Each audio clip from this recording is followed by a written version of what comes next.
Estamos começando mais um Ousecast e hoje estou aqui com a fera, né? Ele já passou em vários podcasts expressando aí a sua habilidade. Eu acho que você deve ficar aí até o final, já dá o joinha para você conhecer esse fera, esse especialista em neurocomunicação. Estou falando aqui com o William Borghetti. Seja bem-vindo. O próprio. Obrigado, Ricardo, pelo convite. E, por favor, né, quem está assistindo aí, fica até o final, se inscreve, dá aquela moral, manda deixa no grupo like, da família, manda né? no grupo. A gente vai falar de muita coisa aqui sobre comportamento adolescente, então manda o link lá no grupo da família, no grupo da escola, porque isso ajuda muito. E tem muita gente perdida nessa relação com o adolescente, né? Então vai ajudar bastante. E quem não der o like e não compartilhar, o adolescente vai dar trabalho. Vai dar trabalho. A gente está soltando aqui. É verdade, é verdade. Já estamos. Aí você já sabe que você que então escolhe, eu acho né? que você deveria mandar aí no grupo da família e da escola. Cara, show de bola. Eu até comentei com você, eu vi você lá no Lutz. Você é um cara que eu tenho vontade de conhecer o Lutz, cara. Você acredita? Cara, eu vou ele falar, nem sabe que eu existo. Não, mas eu já vou mostrar essa informação. Mostra pra ele, eu tenho aqui. vontade de conhecer o Lutz, cara. Eu acho ele um cara muito legal. Olha, vou te falar a verdade aqui, ó. Pra todo o Brasil. Pra mim, o Lutz é o melhor anfitrião de podcast do Brasil hoje, pra mim. Não Cara, tem igual o Lutz. Ele é muito bom e vou dizer uma coisa que eu fico feliz em contar.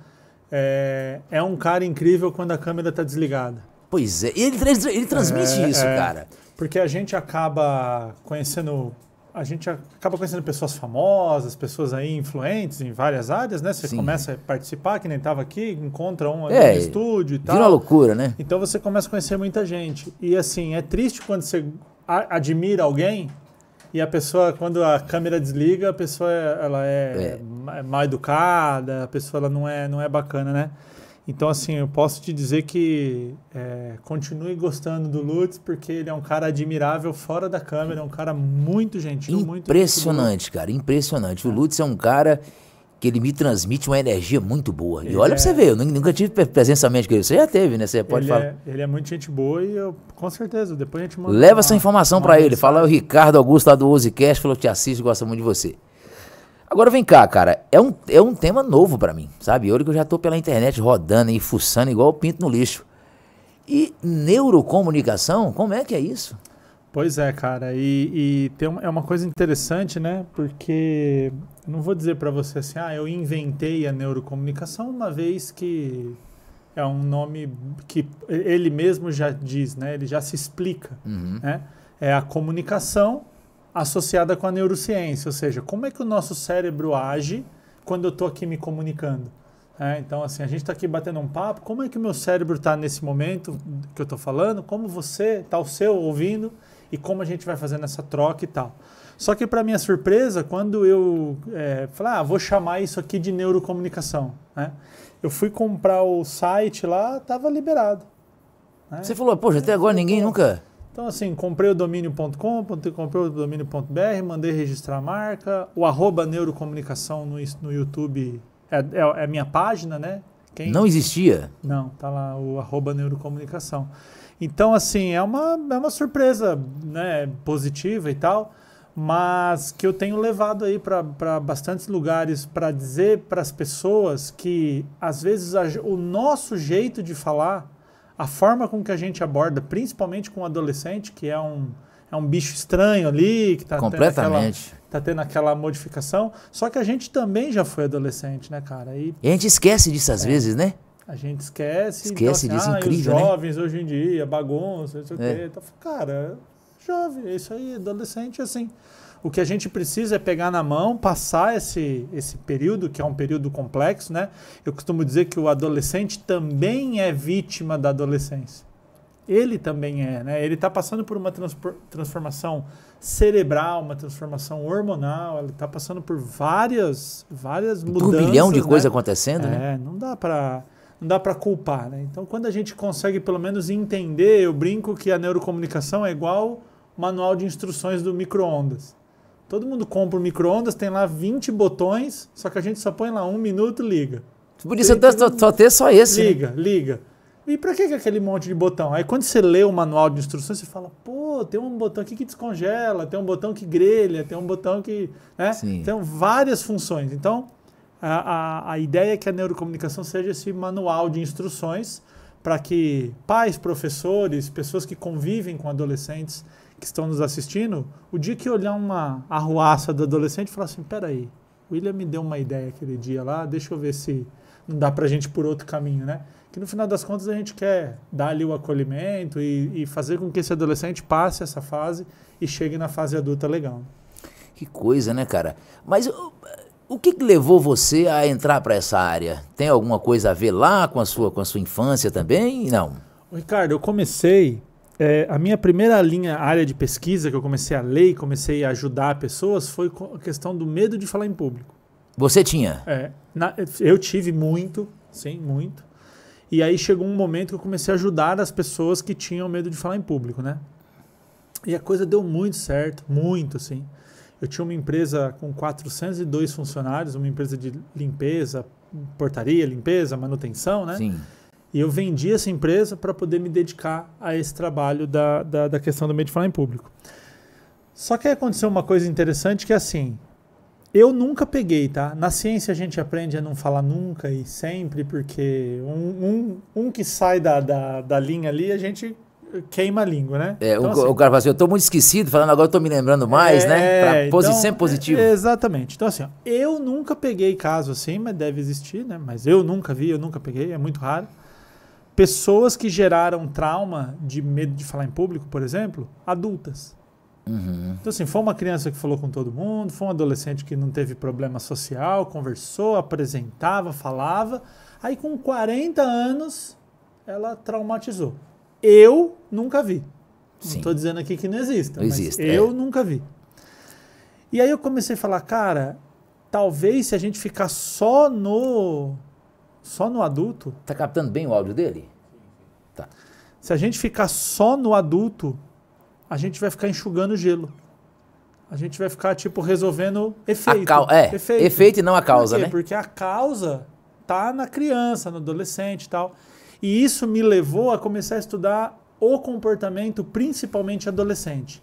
Porque a criança, de certa forma, ela tá dentro do ninho familiar ali, ela ainda, se ela consegue falar com o pai, com a mãe, com a vovó, com o vovô ali e tal, ela tá ali protegida, né? Uhum. Quando ela precisa de alguma coisa, tem um adulto para fazer por ela. Então ali ela leva bem essa questão. Essa fase não precisa entrar muito, né?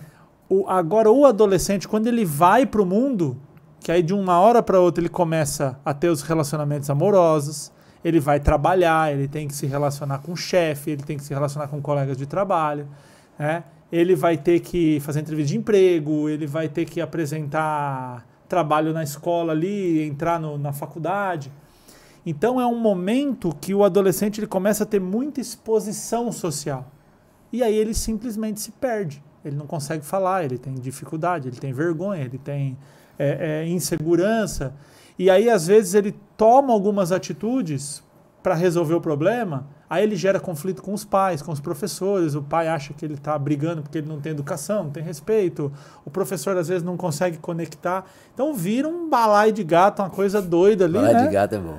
Então a ideia aqui é mostrar por que o adolescente tem esse comportamento. Então, é o que eu ia te perguntar agora. Por que isso acontece exatamente na data da adolescência? Então a gente... No período, né? A gente faz... Vamos imaginar uma receita... Que na hora que a gente junta todos esses elementos aí, a coisa começa a complicar. Então você imagina, por exemplo, primeiro ponto, né? Você tem até um livro que eu indico muito aqui da Suzana Herculano Rosel, que é talvez a maior neurocientista brasileira, né? A Suzana Herculano Rosel, ela contou quantos neurônios tem um cérebro humano. Ah, não, então essa aí é veneno mesmo. Ela é a top do top. O Harvard usa o artigo dela. Ela é fenômeno, né? hein? A Suzana Herculano Rosel tem um livro chamado O Cérebro Adolescente. Né? Então, lá ela fala muito dessa conexão que há entre a sexualidade e o comportamento adolescente. Então é o que eu digo sempre, né? Você pega uma criança de 5, 6 anos e fala assim para ela, se veste de Homem-Aranha, se veste de Frozen, se veste de Superman, Mulher Maravilha, e vamos no mercado, ser vestidinho de... A criança acha o máximo. Uma fantasia, né? Ela põe a fantasia, ela vai no mercado, todo mundo vê, ela brinca, ela gosta de ter aquilo ali. Passa 2, 3, 4 anos, entra ali na fase da adolescência e já não quer mais. Você falar um negócio desse para um adolescente de 12 anos né? É bizarro, né? E o que mudou? de um para o outro, né? Então, primeira coisa, a questão da sexualidade. Então, agora, vestir fantasiazinha queima o filme. Queima o filme. Na questão de relacionamento, na questão de par amoroso ali, Sim, né? já fica com vergonha, né? Porque agora queima o filme. Agora eu preciso ser interessante, né? No sentido ali da reprodução mesmo, né? Sim. Então, o adolescente ele começa a ter vergonha, ele não quer ali muito aparecer, porque agora ele precisa ser alguém interessante. Isso explica, por exemplo, 40 graus de sol, adolescente com roupa comprida, touca, né? Sim. Está se escondendo ali muitas vezes por vergonha da própria imagem. No cérebro, o Ricardo, tem uma questão bem interessante que acontece, que é assim, o cérebro de uma criança ele tem muitas conexões entre os neurônios, muita. O que a gente chama, inclusive, de aprendizado passivo. Cara, você pega uma criança de 5 anos, leva ela na China e solta lá em 6 meses, ela tá falando chinês, mandarim, assim, fluente. Russo, você bota uma criança, é só dela estar no ambiente, ela já aprende. A criança, ela aprende com muita... Por quê? Com muita rapidez. Porque as conexões neurais, ela tem... Imagina que os neurônios eles estão se conversando numa velocidade assim absurda, que nenhuma outra fase da vida vai acontecer de novo. Então a criança, imagina assim, né? A neurociência tem um termo que são os 1000 dias. Então, você imagina as 40 semanas de gestação, mais os 2 primeiros anos, dali quase 1000 dias, né? Cara, olha quanta coisa um ser, um espermatozoide, até uma criança de 2 anos aprendeu, né? Aprendeu a ler, aprendeu a escrever, aprendeu a andar, aprendeu a falar, aprendeu a ler, escrever não, né? Até os 2 anos, mas assim, aprendeu a falar. Hoje em dia também, 2 anos, mas daqui um dia começa, viu? Então assim, mas aprendeu a falar, aprendeu a mastigar, andar, aprendeu a olhar, a enxergar. Então aprende muita coisa ali nesse momento. E aí começa a acontecer um fato interessante. Quando chega ali nos 7 anos, mais ou menos, ocorre um processo chamado poda neuronal. O que é a poda neuronal? Quando eu tenho uma árvore que tem frutos, que tem flores e tal, não é inteligente, uma árvore boa não é que tem mais galhos, não é que tem mais flores, é que tem as flores mais bonitas, as flores mais fortes, né? Sim. Então o que a gente faz num processo de poda? Não importa eu ter muito, eu vou lá e corto aquela flor que está nascendo frágil, aquele galho que não está ficando muito forte. Para quê? Para que a hora que a seiva da flor entre ali no tronco, ela seja destinada aos que já estão mais fortes. Não perca tempo com esse galho que, vamos dizer, está fraco, está ruim. Para que eu vou alimentar um galho que eu estou vendo que não vai dar em nada? Então, essa é a poda que a gente faz nas plantas e tal. O cérebro faz o mesmo processo. Ele pega conexões que estão sendo bastante utilizadas, fortalece e elimina conexões que não estão sendo utilizadas. A gente chama de poda neuronal. Isso aí, Ricardo, vai acontecer ali por volta dos 7, 8 anos de idade. Quando chega ali perto dos 12, acontece de novo um processo outra poda. Então você vai ter uma ali aos 2 anos, aos 7, aos 12 ali, e você vai ter uma poda lá perto dos 25 anos, que é onde é como se o cérebro preparasse para a vida adulta. Só que esse dos 12 anos, ele acontece de uma forma mais... parece que a gente consegue enxergar o que está acontecendo, né? Então, vou dar um exemplo. Nós temos neurônios que são responsáveis pela famosa dopamina, né? Sim. Dopamina é o neurotransmissor que corre dentro do neurônio, que ele é responsável pela motivação. Muita gente fala assim, o hormônio do prazer. Primeiro que não é hormônio e segundo que não é do prazer. Ele é da busca do prazer. Então, quando eu falo assim, ô Ricardo, vamos sair na rua ali, ó, pegar aqui a Marginal Tietê e vamos correr 50 quilômetros? Você falou, pra quê? Bobeira, mano. Depois eu trabalhei o dia inteiro, vou correr 50 quilômetros, pra quê? Que loucura. Né? Faz sentido.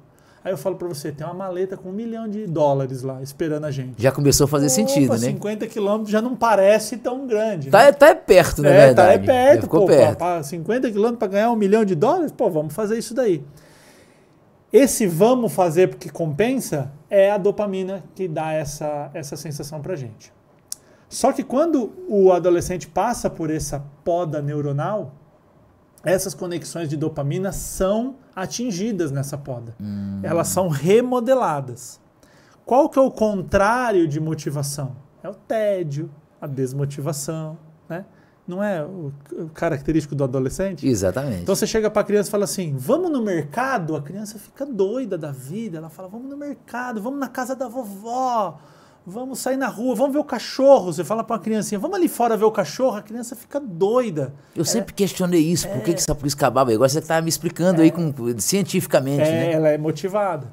Como o adolescente perde essas conexões, ir na casa da vovó agora é chato. Andar com os pais? Deus me livre. Não. Por quê? Porque agora ela precisa de uma pancada de dopamina, uma coisa que seja forte para que aquela dopamina atinja esse novo conceito, essa nova formação neuronal. Então, o que vai acontecer? A chance de um adolescente usar droga, que aumenta a dopamina, a chance do adolescente se colocar em risco físico, correr com o carro, pular do terceiro andar, fazer coisas malucas, né? Porque isso agora aumenta essa questão da dopamina. Cara, que loucura, né, cara? É muito louco. E você falando isso aí é uma coisa tão bacana.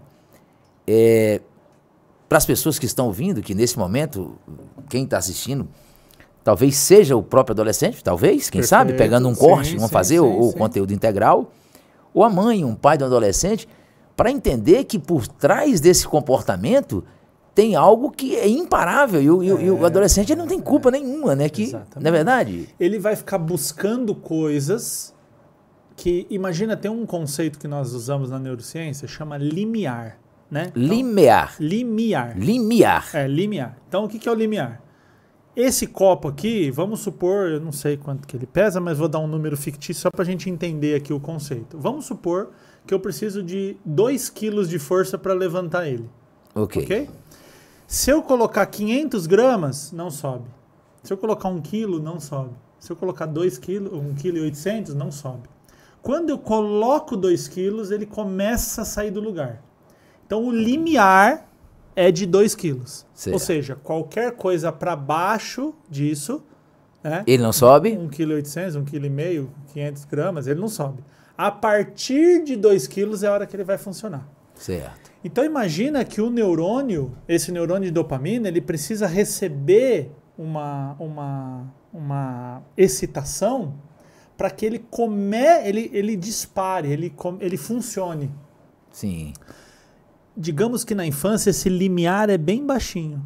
Qualquer estímulo pequeno, a criança reage na motivação. É o exemplo que eu dei. Sim. Vamos ver o cachorro, vamos brincar. Tal. É o uau, é o boi, né? Agora, o adolescente, digamos que esse mesmo estímulo, esse limiar que era baixinho, que era só dar um pequeno estímulo, ele funcionava, agora ele subiu. Então, para esse sistema de recompensa ser ativado, ir ali fora olhar o cachorro já não atende mais. Porque agora qual que é a prioridade? É a questão reprodutiva, é a questão hormonal, é a questão dessas mudanças no cérebro que estão acontecendo. Então eu preciso, para engajar um adolescente, eu preciso de mais. Eu preciso de situações mais fortes, mais intensas, né? Que, como eu disse, podem ser negativas, como a droga. Se você fala assim, né? O que a cocaína faz no cérebro? Aumenta a dopamina. Que o cara acaba não encontrando, às vezes, não comer uma banana, né? Isso. O que o álcool faz? Mesma coisa, né? Aumenta a dopamina, né? O que a maconha faz? Aumenta a dopamina. Então, essa questão do sistema dopaminérgico ser ativada ali quando o adolescente está nessa fase, só que ele ainda não sabe muito regular. E aí, unido a isso, a gente tem uma área aqui atrás do nosso cérebro, que é o córtex pré-frontal, fica bem atrás da nossa testa aqui, né? Não atrás do cérebro, atrás da testa. Da testa. Bem aqui nessa parte anterior aqui. Sim. Que chama córtex pré-frontal. O que o córtex pré-frontal faz? Ele é o que diferencia nós dos outros animais do reino animal. Então, a concentração de neurônios no córtex, inclusive a teoria da Suzana Herculano Rosel, que eu acabei de citar.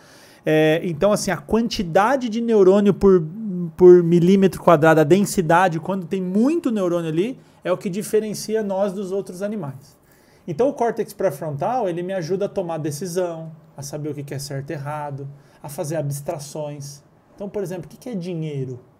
Se eu te der uma nota de R$100 aqui, você vai falar assim, nossa, aqui tem um valor, isso é importante. Você dá na mão de um cachorro e come. Você dá na mão de um macaco, ele rasga. Porque aquilo só tem valor pra gente porque nós conseguimos abstrair. E a abstração é uma função do córtex pré-frontal. Então aqui para nossa conversa, dentre várias coisas que o córtex pré-frontal faz, 3 são muito importantes. Inibição de comportamento.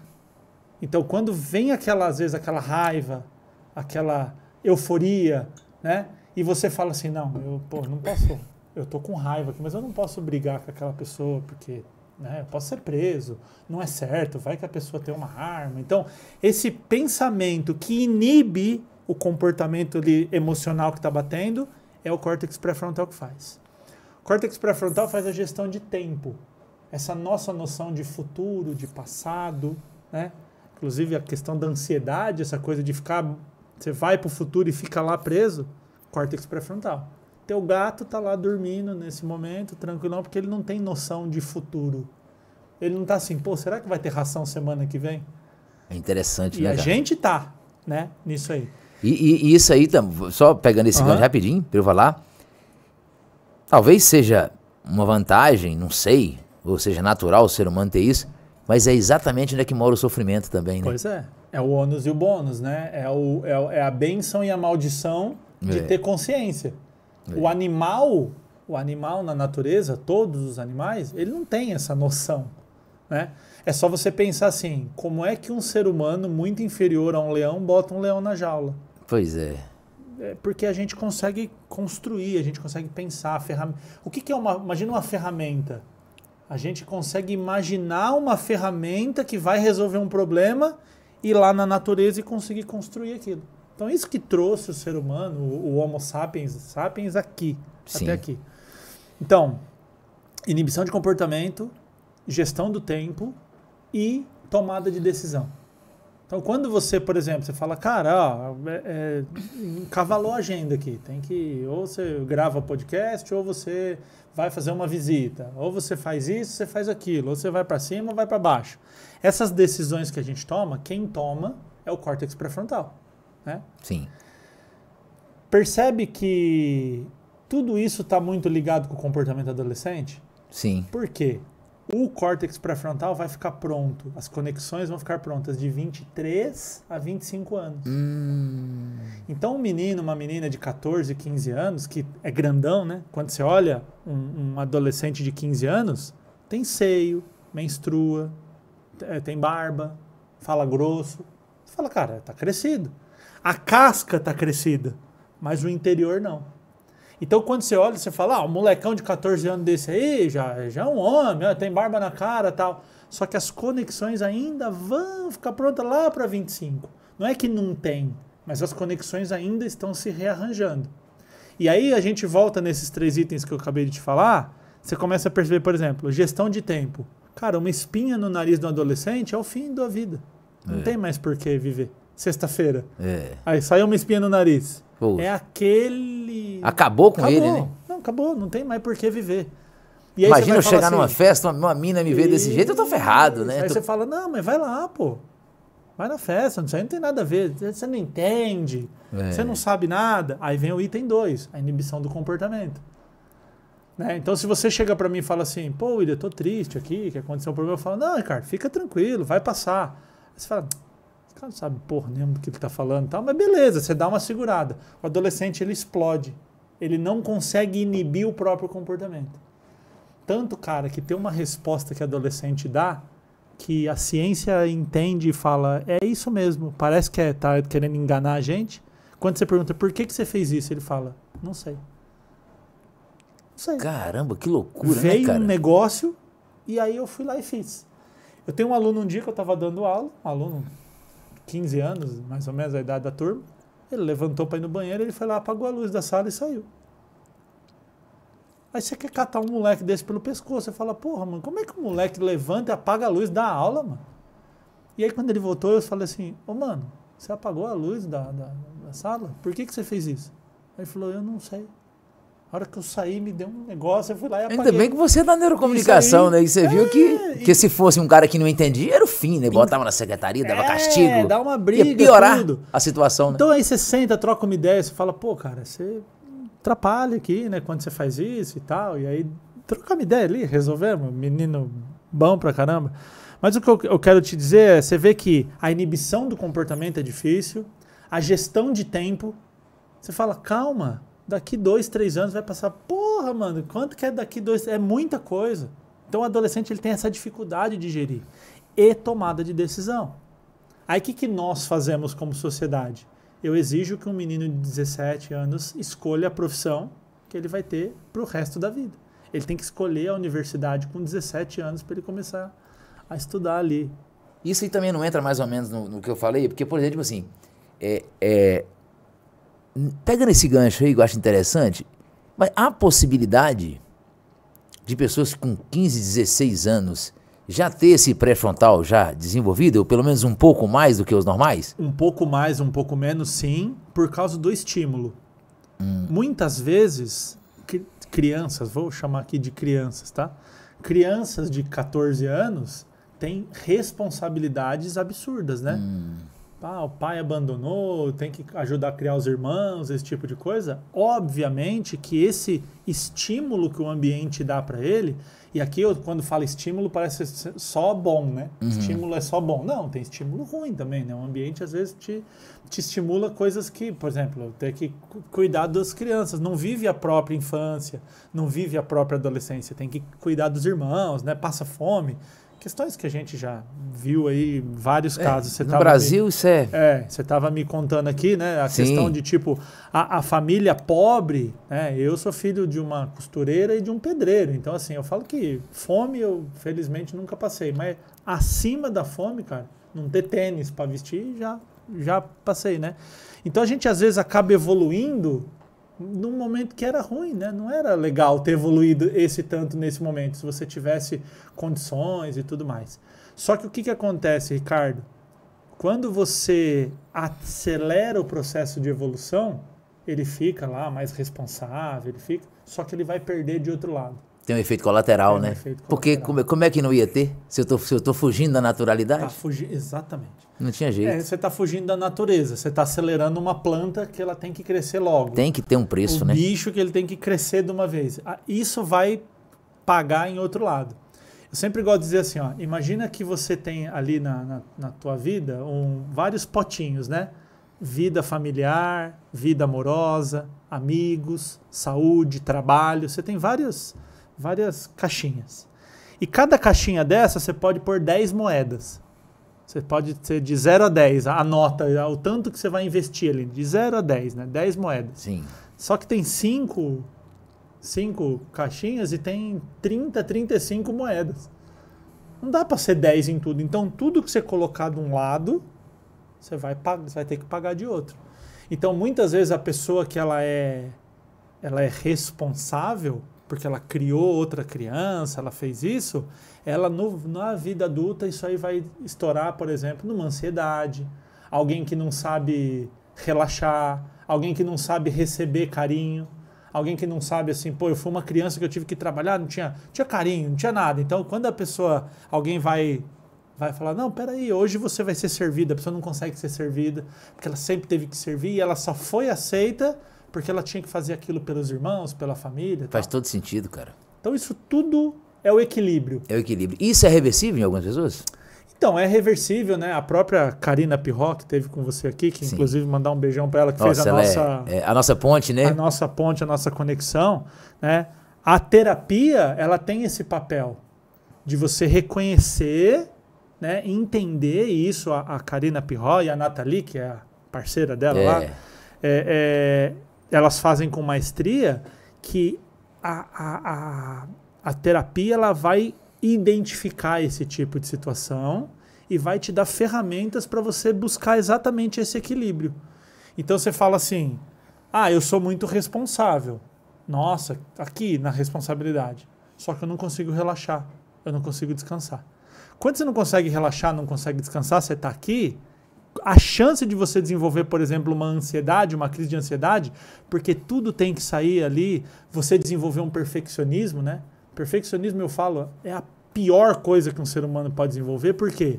Porque quando você desenvolve assim, você briga com todo mundo, você tem consciência que isso é ruim. Sim. Quando você é um cara que não consegue, você é atrasado, você tem consciência que isso é ruim. Perfeccionismo, a pessoa acha que é bom. Ela tem um defeito que ela acha que é bom. Só que onde que ela desenvolveu o perfeccionismo? Onde que começou isso daí? Era quando ela não tinha aceitação dos pais, aceitação dos professores. Quando ela fazia uma coisa extraordinária, ela conseguia ali um abraço, um reconhecimento. Aí ela falou, então quer dizer que quando eu tiro 10, quando eu sou assim é só isso? Espetacular, eu ganho um abraço. Então eu tenho que ser assim sempre. Então a criança ou adolescente, ela tende a ser, por exemplo, literal. Ela tende a... É 8 ou 80, 8 né? 80. Ela tende a generalizar. Então, se eu fiz isso uma vez e deu certo, todas as vezes que eu fizer isso vai dar certo. Olha, tem uma... isso foi até bom você falar, porque na verdade é assim. Eu não sei se vai encaixar nessa história que você falou aí, nessa observação, porque eu acho que a gente tem que aprender com quem sabe, né? E essa é a ideia do podcast aqui. É eu aprender com você, que é o profissional da área, e quem está em casa também, fazer algumas observações e ver. Eu, por exemplo, eu me cobro muito, você entendeu? Me cobro muito no sentido seguinte. Eu tenho pra mim, por exemplo, eu comecei a trabalhar com música na Bahia. E, particularmente falando, eu não era bom. Eu tinha o ritmo ali, o cara tocava um violão, já pegava um timbal e acompanhava no time ali. Depois eu comecei a pegar o violão, comecei a tocar teclado, mas pra cantar, ficava a desejar. Né? E eu falava, peraí, tem um negócio errado aqui, cara. Eu tô cantando essa música não tá ficando boa. Eu escuto essa música com outro cara, a música é boa. E eu falava, não, eu só posso cantar se eu estiver cantando a música e a música tem que ficar boa. Perfeito. Nesse sentido. A mesma coisa é podcast. Eu fiz episódio com a Karina Pirró, porque eu acompanhei ela mais do que eu acompanhei você. Eu já vi ela antes, tanto é que foi por ela. Então, ali naquele momento eu expliquei pra ela, fazer um episódio com a Karina Pirró, na minha cabeça, vamos dizer assim, é de um compromisso muito grande, como é com você também, né? Vamos dizer assim. Então ali eu preciso dar o meu máximo naquilo ali, como em todos os outros episódios. Que eu acho que, assim, a gente vai fazer um podcast, por exemplo, a gente tem que fazer o melhor. Você entendeu? Certeza. Pelo menos o melhor que eu posso ser de mim mesmo, entendeu? Porque você imagina, como é que você vai fazer imagina essa viagem de Goiânia para São Paulo, tanto que é cansativo, bate e volta, eu tenho que vir para cá, voltar para Goiânia, para chegar aqui e não fazer um negócio espetacular, né? Eu não sei se entra no perfeccionismo isso aí. Tem algum braço? Tem alguma ligação? Tem, não. Com certeza. É assim, ó. Eu gosto muito de uma ciência que chama etimologia. Etimologia é a ciência que estuda a origem das palavras. Por que as palavras... Por que isso aqui chama copo? Então, é verdade. E não chama microfone? Tem uma explicação linguística do porquê que as coisas têm o nome que tem. Então, se a gente recorrer à etimologia, a gente consegue entender muito o que é uma coisa e o que é outra. Então, vamos lá. Na etimologia, as palavras da língua portuguesa que começam com o prefixo per quer dizer completo. Per. Certo. Então, perfeito, persuadir, né? São palavras que começam... Então, suadere, em latim, significa convencer. Dere. Suadere. Suadere. Suadere. O verbo suadere é convencer. Convencer. Então a palavra persuadere é convencer por completo. Isso é persuadir. É você trazer todos os elementos para convencer alguém. Sim. Isso é persuasão. Perfeito é feito por completo. É quando acabou. Você fez tudo. Você foi perfeito. E aí aqui eu trago a figura do Mário Sérgio Cortella, que tem uma frase maravilhosa, né? Que diz o seguinte: perfeito é o cadáver. Porque ele não tem mais para onde evoluir. Porque quando você compra uma geladeira, a geladeira ela vem pronta e vai se desfazendo. Ser humano não é assim. Ser humano nasce não pronto e vai ficando pronto. Quando não há mais para onde evoluir, não há mais o que aprender, isso aí a gente conhece como perfeito. É o cadáver. O cadáver é perfeito. Agora ele vai evoluir por agentes externos. Ele não tem mais como se evoluir. Aí, quando às vezes a gente fala sobre perfeccionismo, muita gente pode dizer assim, então tem que fazer de qualquer jeito. Aí vou recorrer novamente à etimologia de medíocre. Medíocre é o médio. É o que fala assim... O ordinário, né? É o ordinário. Passou de ano, tirou ali, fez o que tinha que fazer. Pô, William, então ou eu sou perfeito ou eu sou ordinário? Não, tem uma coisa muito legal nesse meio Entre os dois, né? que ajuda muito, que é excelência. O que é o excelente? Excel, né? A origem de Excel é topo. Eu vou muito bem, eu estou no alto aqui. Isso aí vem a excelência. Quando você tira 9,5 numa prova, você não foi perfeito, mas você foi excelente. Você tem filhos? Tem uma filha. Então, tua filha chegou lá com o boletim e ela falou assim, pai, eu nessas matérias aqui não sou muito boa, passei, tirei 6, a média, tá? Algumas aqui, ó, escolhi aqui, umas aqui eu fui bem, fui 8, 8,5. E essas daqui, ó, que eu gosto muito, eu tirei aqui 10 e 9. Sua filha foi perfeita? Não, porque ela não... Não, porque perfeita é 10 em tudo. Né? Só que ela foi excelente. Aí eu pergunto pra você, se ela tivesse tirado 10 em tudo e alimentado o teu ego de pai pra chegar no... Nossa, minha filha tirou 10 em tudo. Quanto ela não estaria pagando desse 10 em tudo na questão social? Quantos anos ela tem? Tá com 19. 19, né? É. Então já está entrando na fase adulta, já é o que a gente chama de Ele tá adolescente começando tardio. quase próximo de criar o córtex, né? Isso. A gente chama de adolescente tardio, né? Sim. Que é a última fase ali da adolescência. Então você fala assim, minha filha tirou 10 em tudo, mas ela não namorou, ela não teve amigo, ela não foi pra festa, ela não foi... Quer dizer, quanto custou esse 10 em tudo? E a pergunta é, precisa? Pois Então, é. por exemplo, você faz um podcast excelente, né? Eu estou falando aqui como convidado e como ouvinte dos episódios que eu assisti. Sim. E hoje eu estava aqui, né? tive a oportunidade de assistir. De assistir, aqui, um trecho, né? Um trecho de uma gravação. Então, por exemplo, às vezes, pô, peraí, esqueci a palavra, fiz aqui um negócio, parei. Tudo bem. Isso tira a perfeição, mas não tira a excelência. Bacana, cara. Que explicação. Você usou bastante metáforas aí que chegou num resultado bacana e faz todo sentido. Então, por exemplo, eu fui dar o exemplo da criança de 2 anos. Eu falei, a criança de 2 anos que lê e escreve, aí eu falei, não, peraí, eu tô confundindo. A criança com 2 anos não lê e não escreve. Tudo bem. Não tem problema, né? Não tem problema. Ninguém disse que você não pode errar uma hora ou outra e consertar em seguida, né? Cara, eu já tô perto dos 80 podcasts. Eu devo ter, sem medo de errar, mais de 150 horas de gravação. Porra, se eu não falei uma besteira em 150 horas, não sou eu. Exatamente. E entra também naquilo, por exemplo, eu estava até conversando com a Sandra Chagas aqui no final de um episódio. Por exemplo, nessa sequência de gravação, aqui em São Paulo, foram feitos um episódio com a dermatologista, o outro episódio com a psicóloga, o outro episódio com a dentista, que agora está na área integrativa. O outro episódio foi com um biólogo e cientista que veio falar, por exemplo, do cérebro ansioso, veio falar o outro episódio de creatina, e agora mais um episódio com você que é da neurocomunicação, né? Pô, você imagina isso aí para um cara que vai estar recebendo essas pessoas aí. Perfeito. Naturalmente, é quase impossível você ter um argumento para interagir em todas essas áreas, né? Você tinha que ser uma máquina, não é verdade?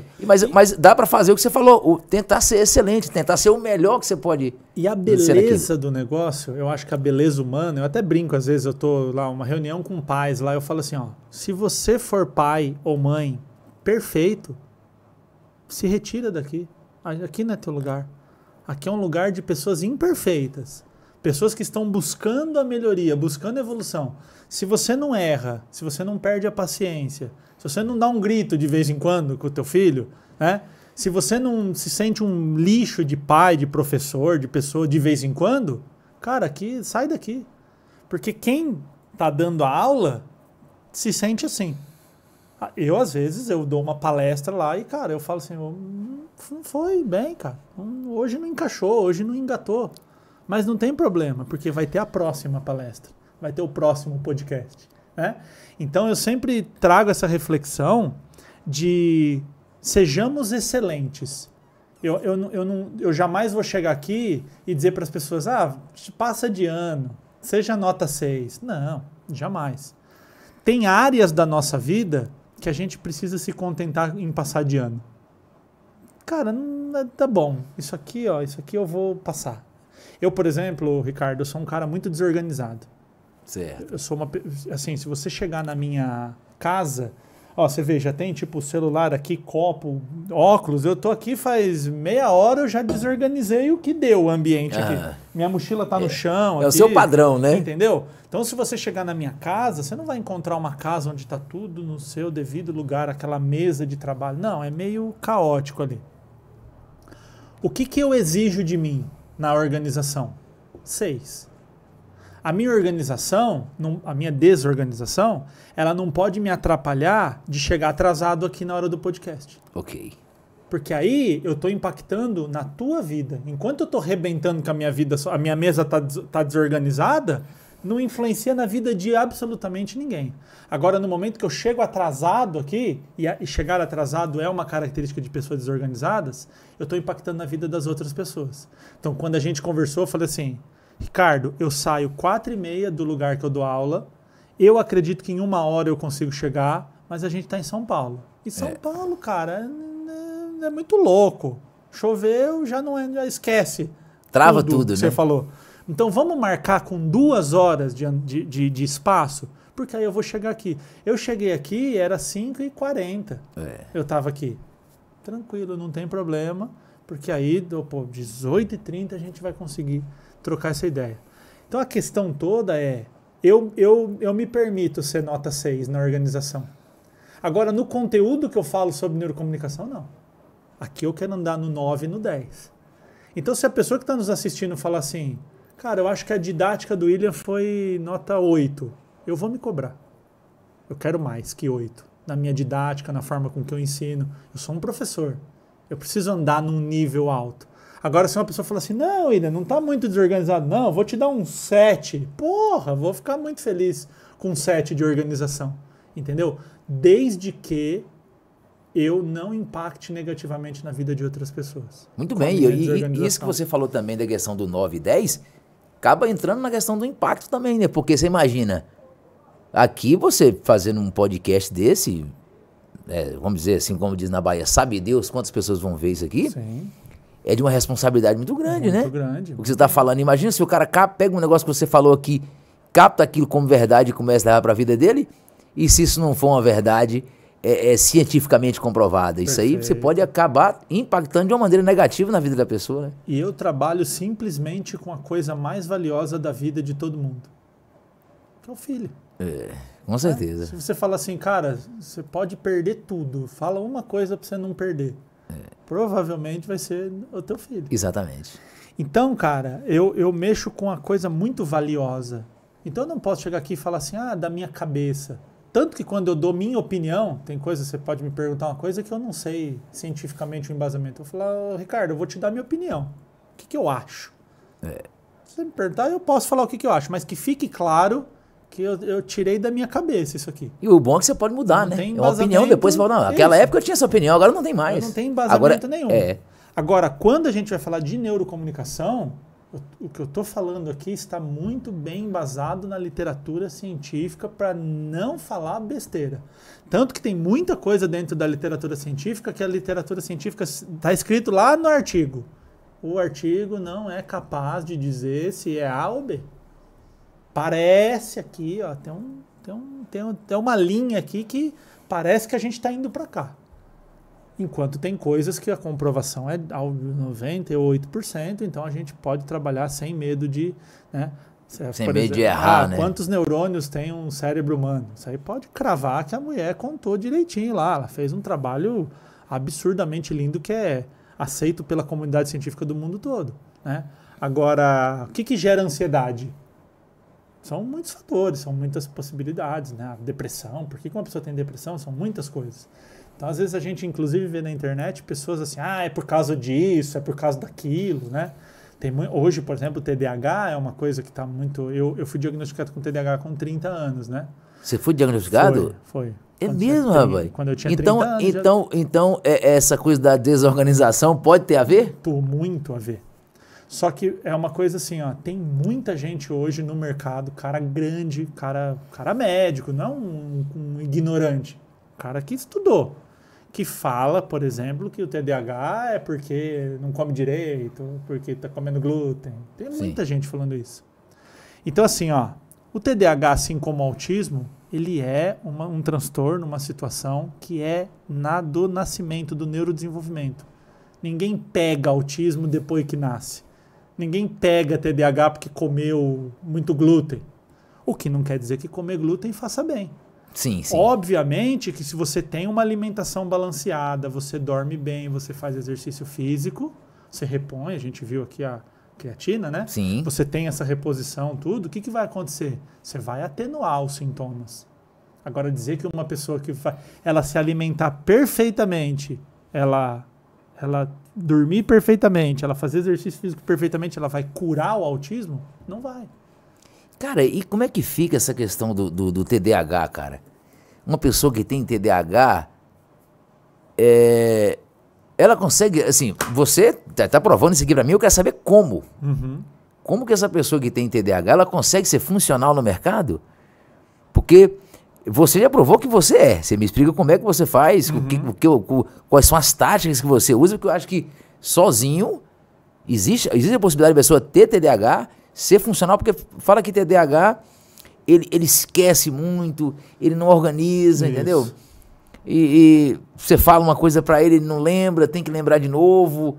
É meio se conviver com uma pessoa assim, que não tem consciência disso, pra trabalhar, é meio difícil, duro viver assim. É ou não é? Ou eu tô falando coisa errada aqui? Não, perfeito, é exatamente isso. Uma coisa que eu sempre digo para qualquer pai e qualquer mãe que me procura, ou professores, né? Eu dou muito treinamento em escolas para professores de neurocomunicação, que eu sempre falo assim, ó, um laudo de autismo, de TDAH, de qualquer que seja o problema, primeiro, laudo não determina ninguém.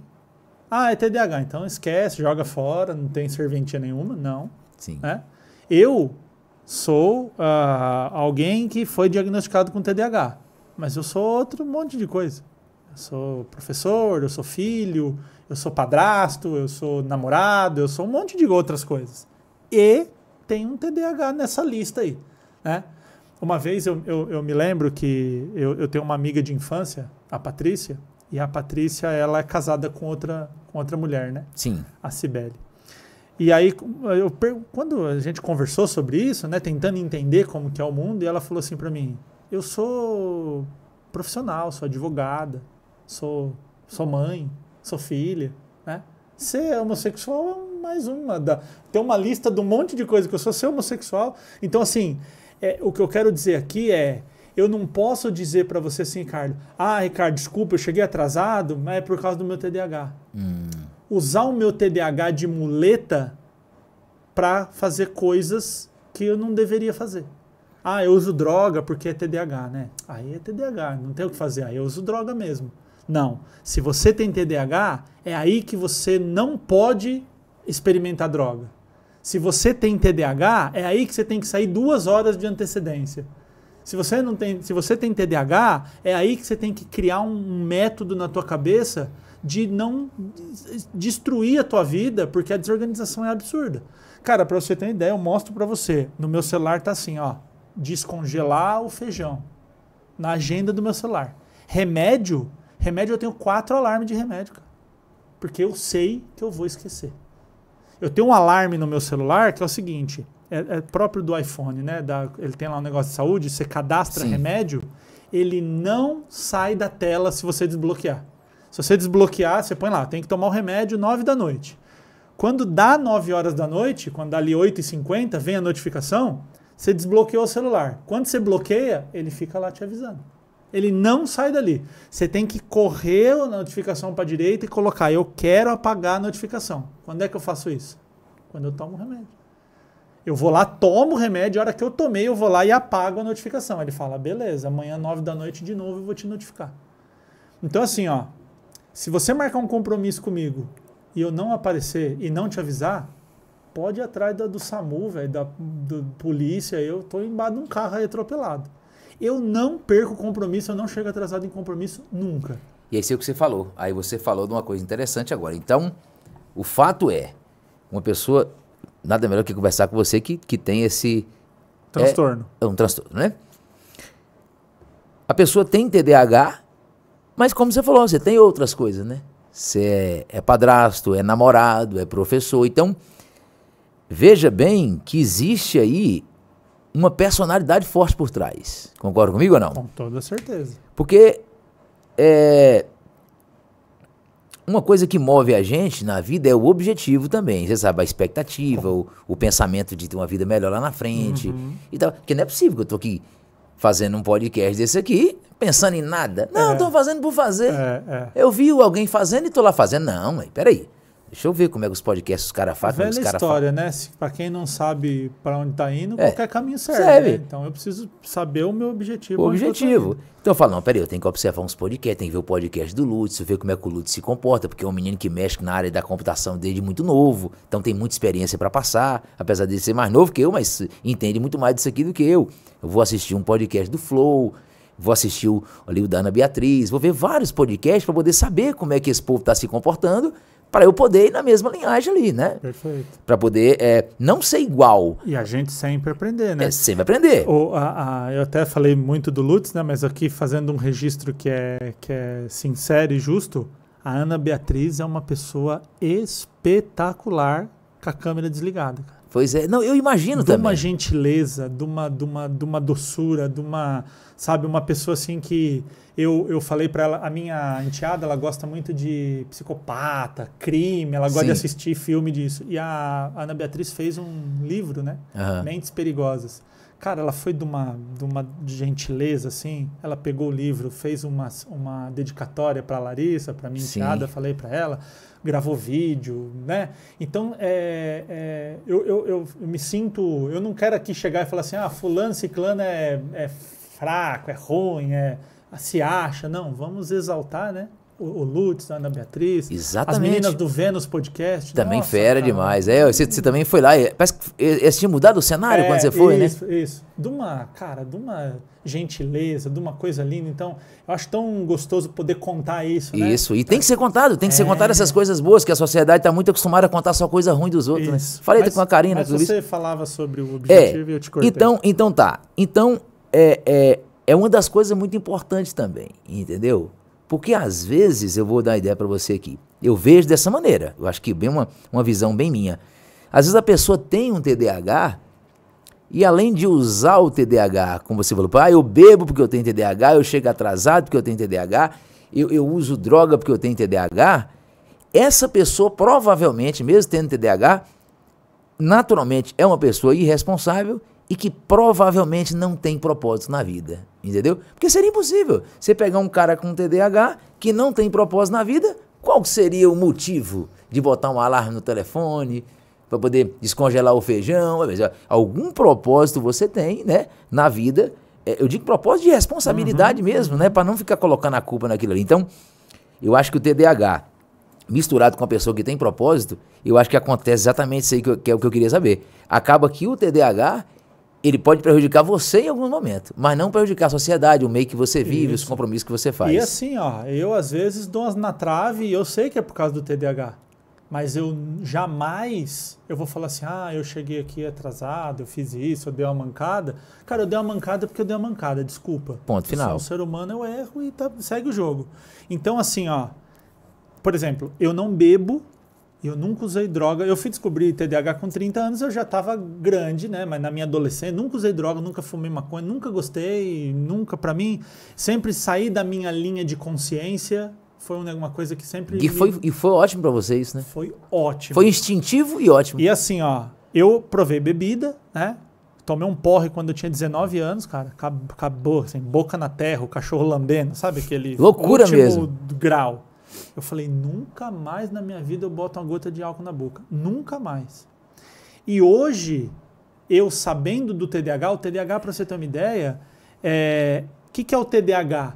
Imagina que o nível do neurotípico, né, da pessoa normal, com muitas aspas, quem está só ouvindo a gente, eu estou fazendo aspas, porque não se der pessoa normal, né? Sim. Mas assim, da pessoa típica, imagina que está aqui o nível de dopamina, o TDAH ele tem um golinho a menos. Ele tem um pouquinho a menos. Qual que é o grande problema disso? Lembra do córtex pré-frontal que inibe comportamento, Sim. que faz gestão, que toma decisão? Imagina que a gasolina, entre aspas, do córtex pré-frontal é o sistema que alimenta com a dopamina.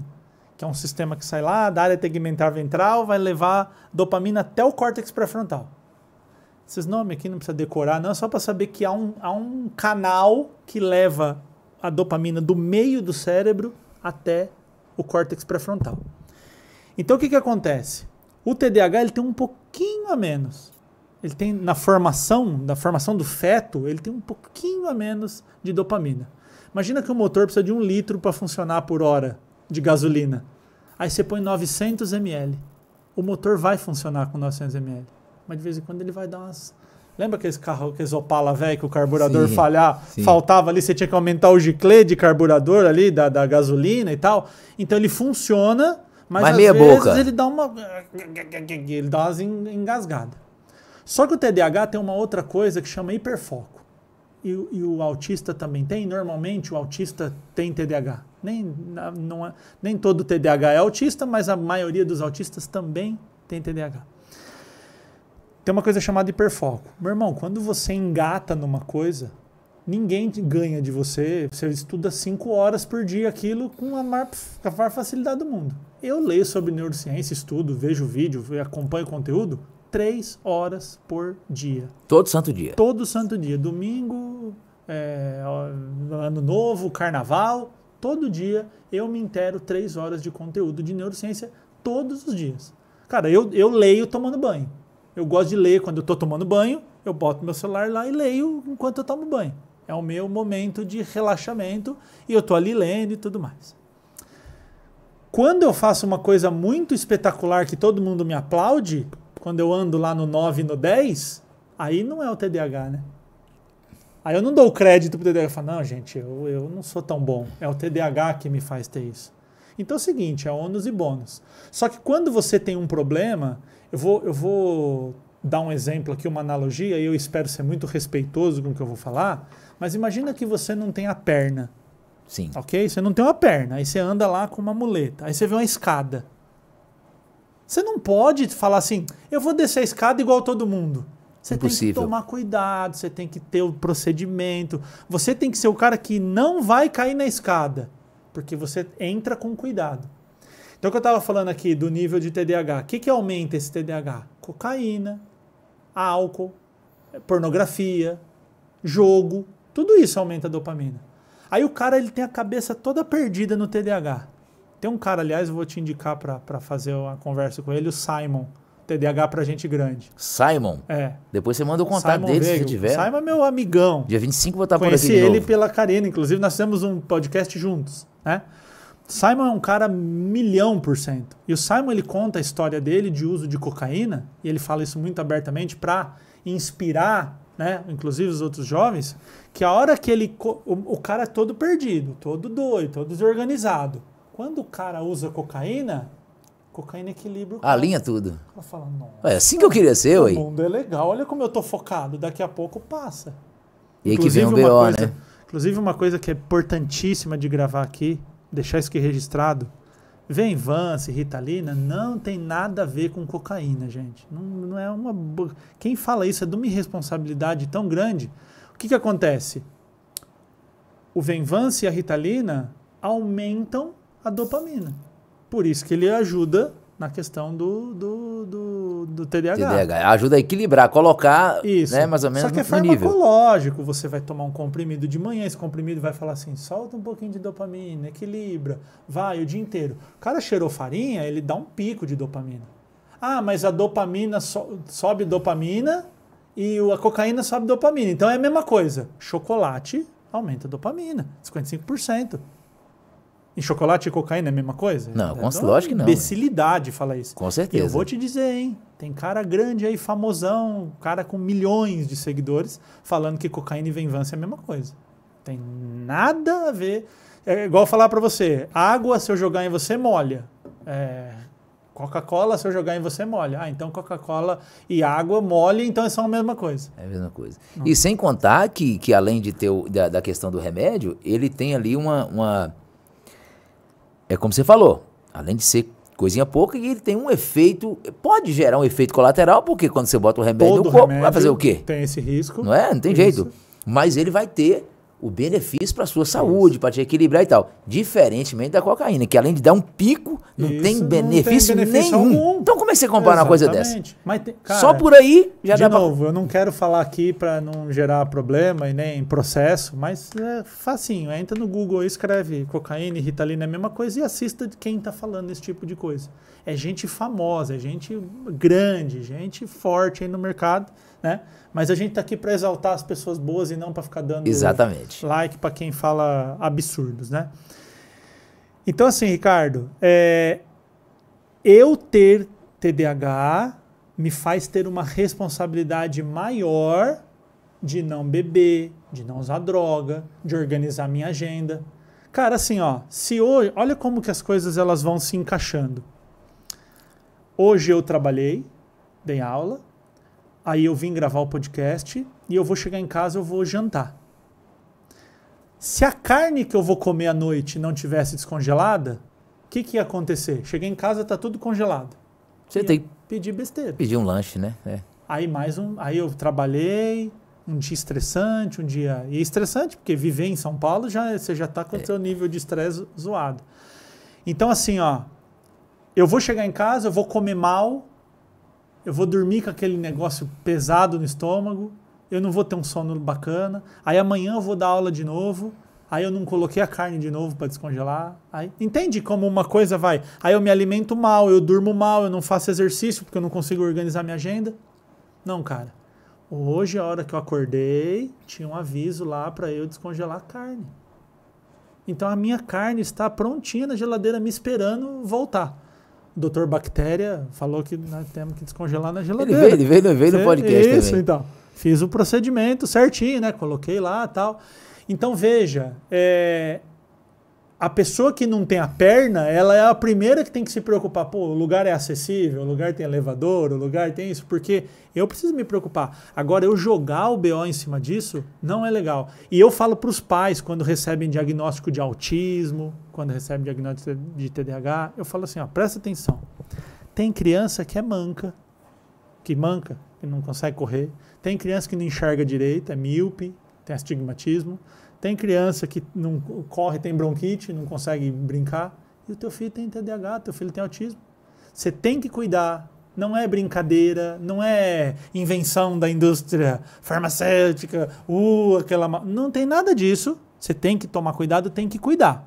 Só que isso não determina quem vai ser o teu filho, onde o teu filho vai chegar, onde o teu filho vai. Porque o autismo, principalmente, o autismo ele vê um mundo diferente. Cara, quantas invenções da humanidade não foram feitas por autistas? Exatamente. Por que ele conseguiu inventar aquilo? Porque via de uma maneira diferente, ele né? Tá olhando de um prisma, o mundo tá olhando aqui, ele tá olhando daqui. Ele fala, peraí, e se eu fizer essa situação? Né? Aí eu acredito a quem? Ao autismo, essa vitória? Aí não é do autismo, né? Você tá entendendo? O autismo em si é ruim. Então, assim, ônus e bônus. Se você me botar para dar 12 horas de treinamento, eu dou com amor, com alegria. E sabe o que eu acho interessante também? Isso Mas aí, por causa do TDAH? Além da responsabilidade que nós falamos, eu acho que uma grande sacada do TDAH, vindo até de você, eu acho que uma grande sacada é a aceitação, né? Não, total. Aceitar que é o TDAH, eu acho que já é um diagnóstico, já é uma coisa boa que você fez para poder evoluir como um TDAH. Eu vou trazer um outro conceito de ideia das palavras que eu estava falando. Tem uma palavra que está muito na moda, você ouve muito e todo mundo ouve. É resiliência, não? Resiliência. Né? Resiliência. Sim. De onde vem a palavra resiliência? Nós, da área da saúde mental, emprestamos a palavra resiliência da física. O que é um produto resiliente, um material resiliente? É aquele material que você aplica uma força, ele se adequa a essa força e volta ao seu estado de origem. Exemplo, borracha é um material resiliente. Então, quando você aplica, você dá uma pancada numa borracha, o que ela acontece? Ela se conforma ali e volta. E depois ela volta. Isso é um material resiliente. Sim. O vidro não é um material resiliente. Quando você aplica uma força, ele quebra. Quebra. O aço, ou ele amassa, ou ele não Se ele for um aço muito forte, ele não faz nada, ele toma pancada, porrada ali.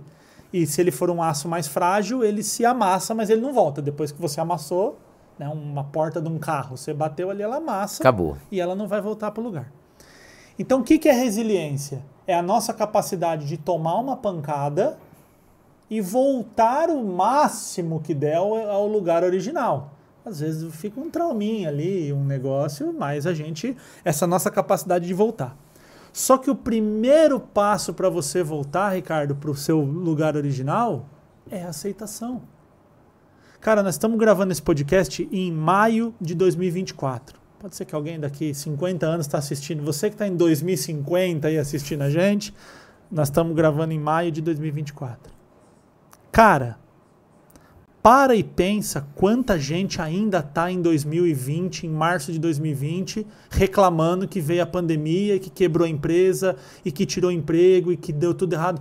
Tá lá ainda. Ainda não aceitou que veio uma pandemia.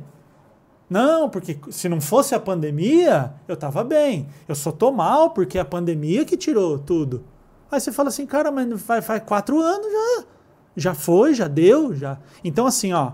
Quando você aceita a situação, porque não tem o que fazer, né? A vida foi e botou nas tuas costas um negócio chamado pandemia.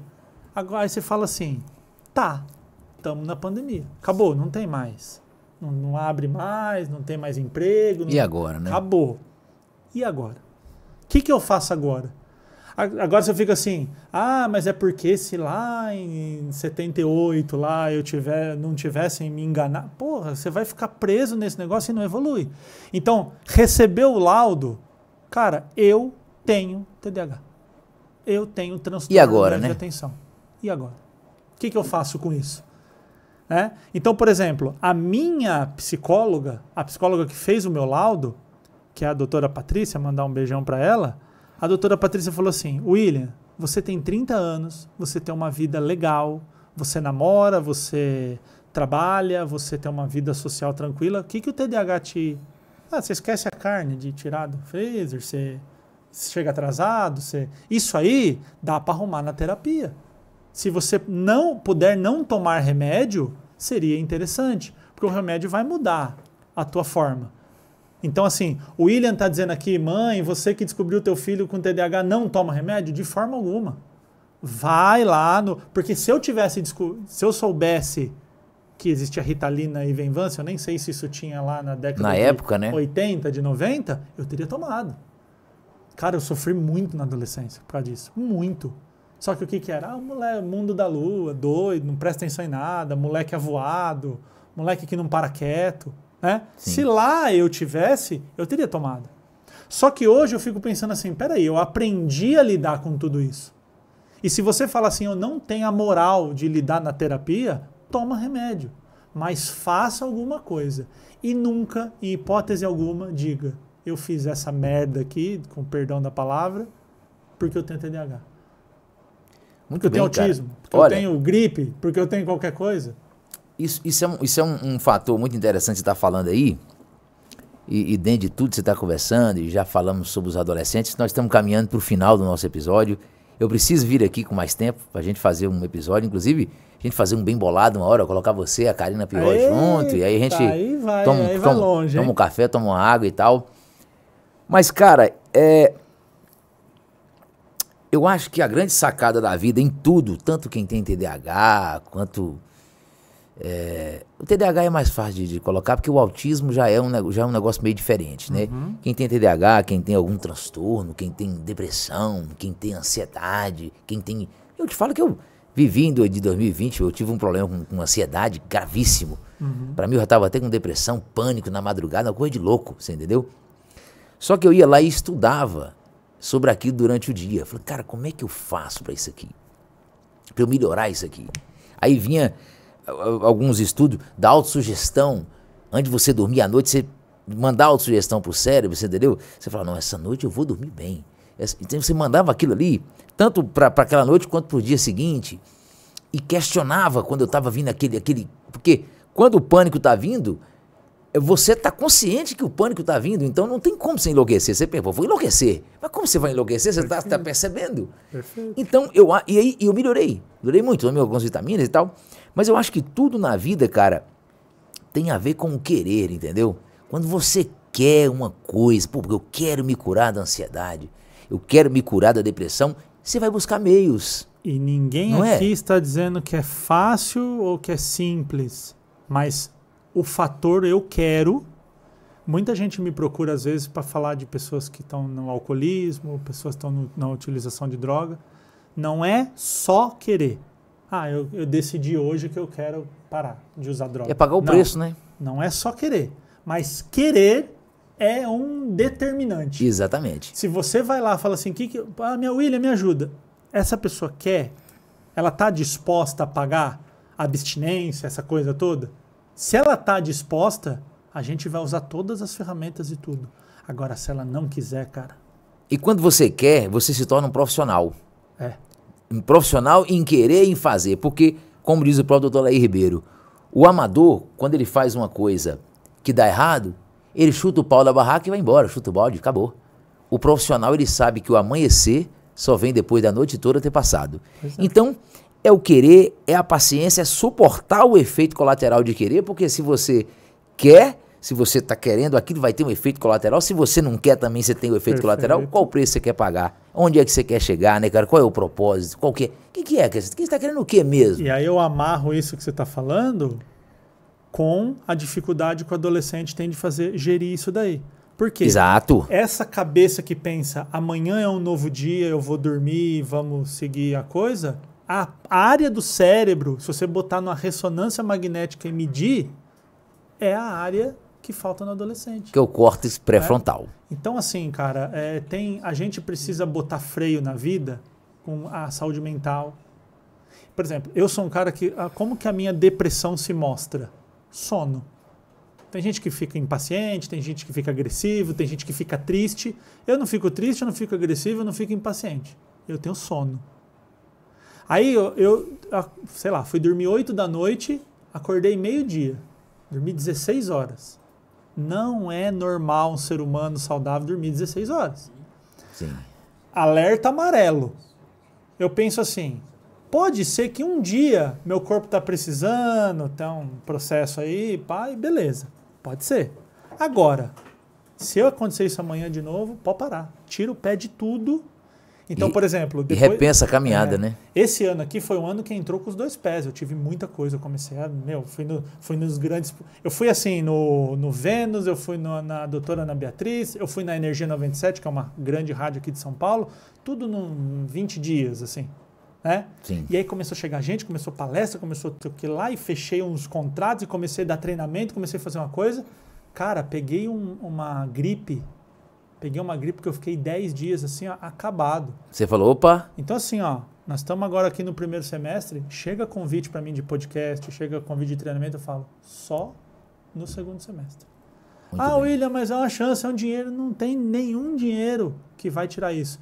Porque se a gente não toma esse tipo de cuidado com a nossa saúde mental, cara, para uma ansiedade, para um estresse virar uma depressão, é 1 segundo. Muito bem, William. Mais uma vez, agradecer a sua presença, por você ter vindo aqui, cara. Foi sensacional.